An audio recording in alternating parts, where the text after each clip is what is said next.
Moving on for now, Donald Trump is back at it, seeking to reclaim the spotlight. The former U.S. president visited the U.S.-Mexico border, where he unleashed a wave of attacks on President Joe Biden over the rise in migrants entering America illegally. Now, this was Trump's second public appearance this week when he visited an unfinished section of his border wall at the southern tip of Texas, along with Governor Greg Abbott. Still clinging on to the fake election narrative, Trump has questioned U.S. President Joe Biden's decision on migration, also warning that millions of undocumented migrants were surging into the country due to Biden's lax policies. Let's listen in.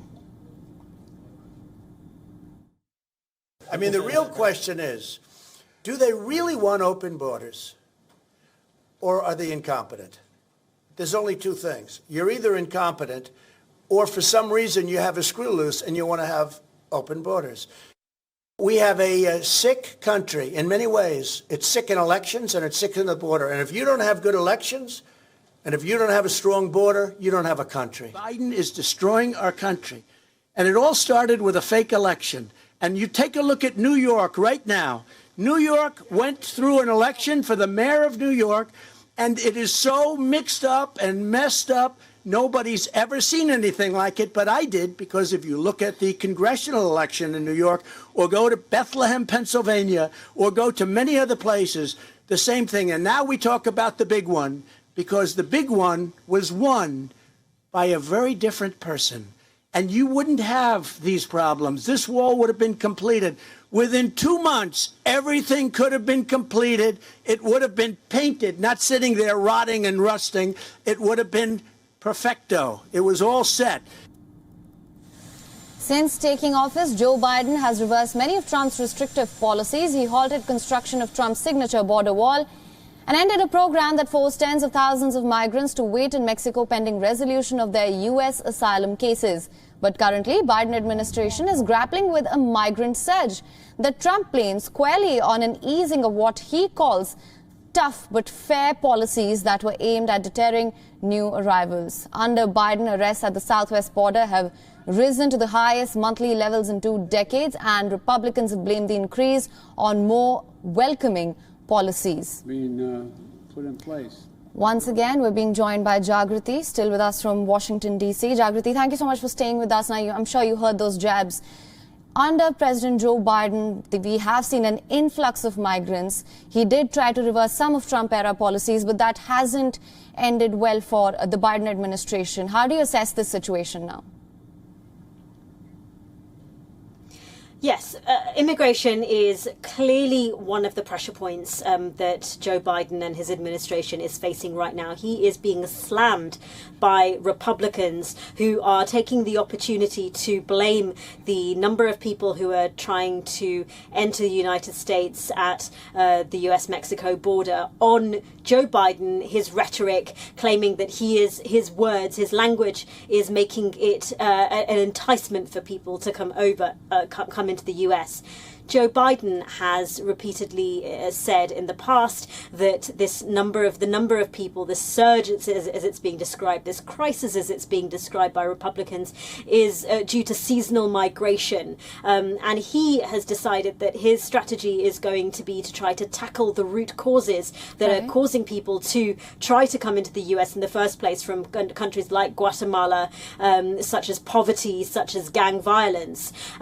So I think this is a political issue that Donald Trump has campaigned on successfully in the past. Right. You've got people like Texas's governor who are taking on that mantle in the hope that clearly that it will get some traction for him to take on that tough on immigration rhetoric. And also there's that speculation as to whether this is a signal of Donald Trump looking towards a possible bid for re-election in the next election.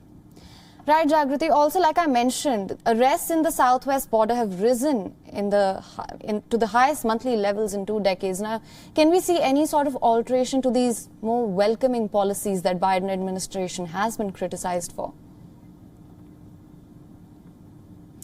Yeah, I mean, look, Joe Biden has not reversed a Trump-era policy, which is allows the United States to expel migrants and asylum seekers from the country during the coronavirus pandemic.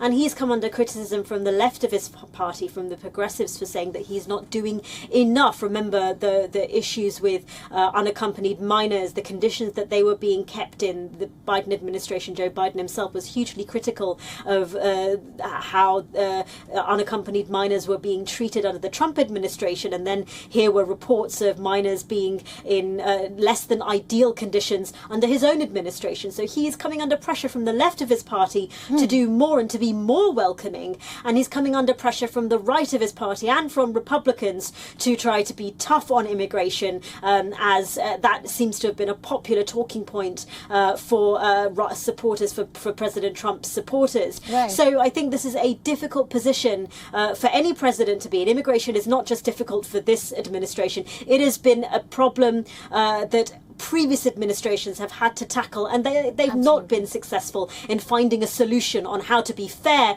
but also how to manage the numbers of people. And I think this is exactly the same challenge that this administration is facing and continues to face going forward. You're right, Jagriti. The reversal didn't actually work out, and the gap still remains back at Trump era and under what it was under Trump era. Thank you so much for joining us with all those updates. Moving on now, a televised phone-in show with Russian President Vladimir Putin was reportedly targeted by powerful cyber attacks. Now, the annual call-in program features President Putin fielding pre-screened real-time questions submitted by citizens throughout the country. Now, this year's 4 hours-long program repeatedly faced connection problems, particularly during calls from remote regions.